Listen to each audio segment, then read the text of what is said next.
In most of my videos I talk way too much, so today we don't want to waste any time. We want to go from this to this. Fast tutorial, let's go!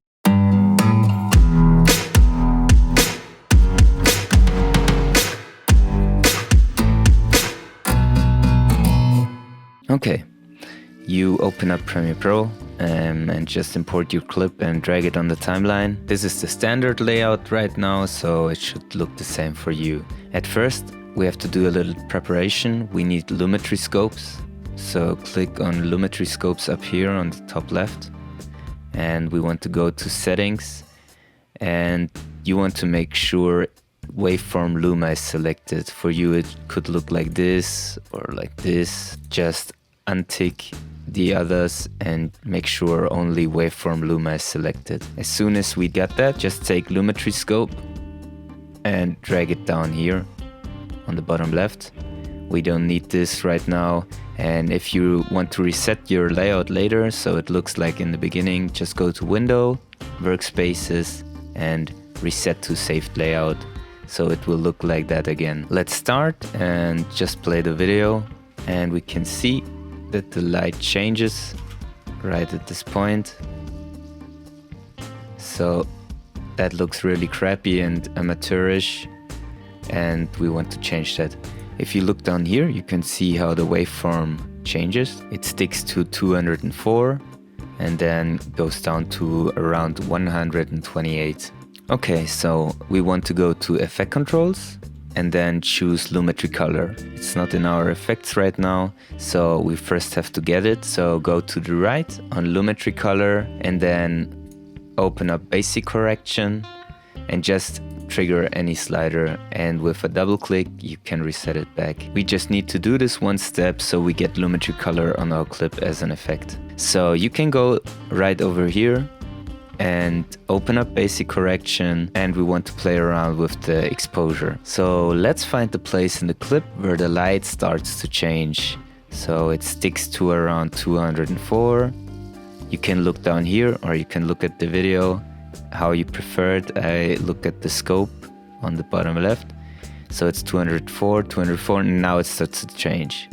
So I think I will take this spot as a starting point. Now I go over here to exposure and click here to set a keyframe. After that, we want to go back to the video and just look for the point where the light doesn't change much anymore.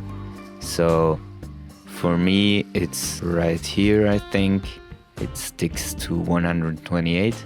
So I want to set a second keyframe right here, and we want to fix the exposure now. So just click here and pull up the exposure until it goes to the number you had first. For me, it's 204.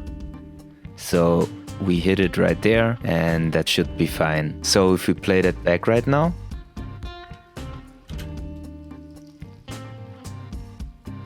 it already looks a little bit better, but it's not perfect, and we want to fix that. You can also look at the Lumetri scope down here, and you see that it's flickering a little bit.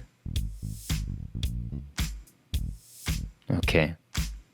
So now we get into fine-tuning. Just take your marker again and scrub through the video, and we want to see where it still drops below the 204. So let's go through the video, and we can see right here it already went below 204, and we have to bump that up a little bit. So let's push up the exposure and we move on. So we can see again that it went below 204. So let's correct this again, and then it stays almost the same. So if you look at the bottom left now, you can see it's still flickering a little bit, but it's not going way below 204, so the lighting in the video stays almost the same. Okay, so let's play back the video one more time. Okay, so and you can see that's way better. The light doesn't change as much and we get a smooth result. If you want to get perfect results though, just try to fix the exposure and also the white balance on your drone or on your camera. so you don't have to fix it in post. If you want to know the perfect settings for your drones, especially DJI drones, and I will show it on the Mavic Air 2, stay tuned. I will release a video in a few days where I show you the Mavic Air 2 and also the best settings for the most cinematic results. I hope you have a good rest of the week and see you next time. Nah, too expensive.